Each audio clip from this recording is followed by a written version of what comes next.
Okay, so I'm going to show you how to use this spending tool, a sample that I have created this one. And I know that FMSs have a spending plan tool, and you can use that one as well if you prefer.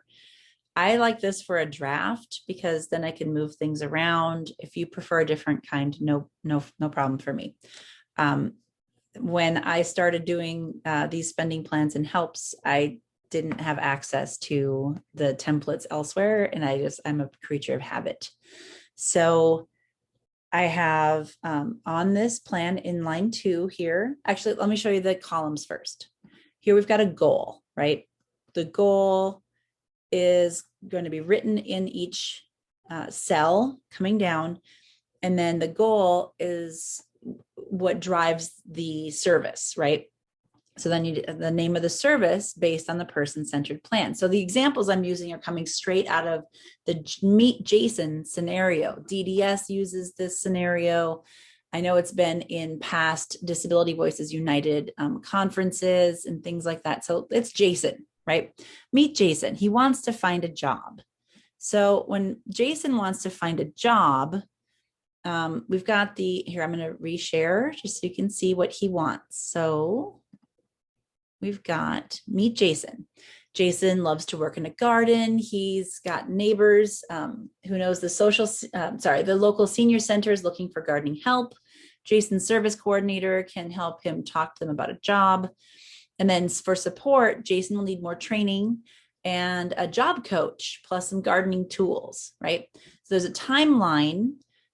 Jason, along with his neighbor, will contact the senior center in a few weeks. Jason's facilitator will contact Department of Rehab, who can pay for tools in the next month. The service coordinator will contact some job coaches in the next month. All right, so I'm going to go down to, we've got the individual budget here. The goal is Jason wants to find a job.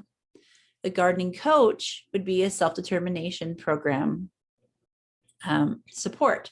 So I'm going to put into that spending plan that I just showed you, the gardening coach wants to find a job. I'm going to put in here gardening coach. And is this a generic resource? No, it's not. That's going to be paid for with self-determination. Let's say we pay him $23 an hour. When we pay them $23, that's not from the scenario. This is just an example.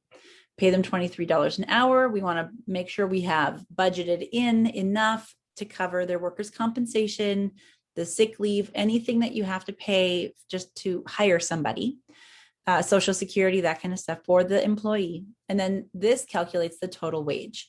So it's the $23 per hour times, and this is an approximate number. And this could be for the sole employer, co-employer. The FMS will help you figure this part out with their official numbers, okay? So I'm using 19.5% for the hourly wage, and then the total hourly wage turns out to $27.49. How many hours per month is he going to need this support? Let's say he needs 12 hours per month and then 12 months per year. So that total cost would be $3,957.85. If you wanted to add more, maybe he wants 24 hours, then that does the calculation for you and it keeps it organized. Now, the gardening tools that they mentioned in that other gardening tools, that was a generic resource because it came from the Department of Rehabilitation. Now, some of us have younger kids and our kids aren't old enough to be using Department of Rehabilitation, DOR, yet. And that's a whole nother ball of wax. If you have adults, you know how much wax there is in that ball. And that may be great and it may be pretty hard. But so you got, yes, Department of Rehab. And then I'm going to get rid of this because there's no cost. And that one's just going to stay 0 and 0. And we've got it. So that's what the gardening tools look like, right? And then when he wants to move into his own apartment, and I'm not going to switch screens again, I'm just going to look at the other part. He wants to move in coaching on home skills, staff and transportation. Okay. Coaching for home skills. Oops, home skills. And that is going to be in the self-determination program. And I think we could put that in community integration supports or community living supports. There are two different service codes that we could use here. And this one might be community living supports. And if memory serves, that is 314, but I'm going to check because I don't want us to say, oh, that's not the right number. It's actually 320.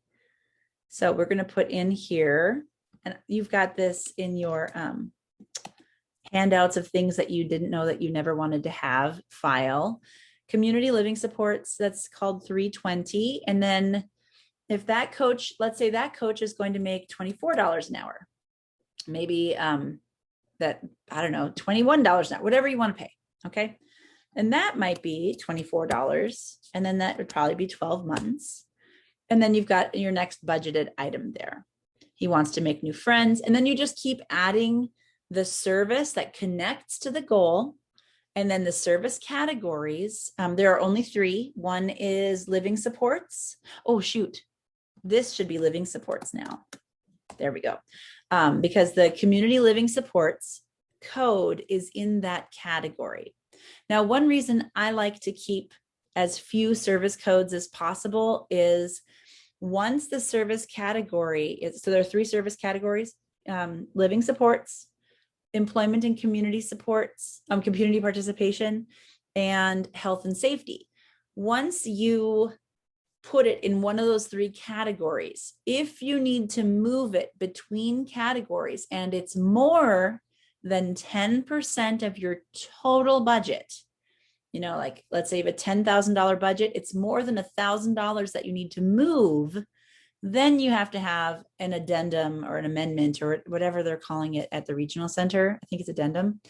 You have to have one placed into your IPP, and you have to have a meeting, and you probably involve somebody. So any way that you can reduce your variables and keep this less, the fewer categories, if you have a smaller plan, like fewer categories that you can use, it, the easier it is to move monies around.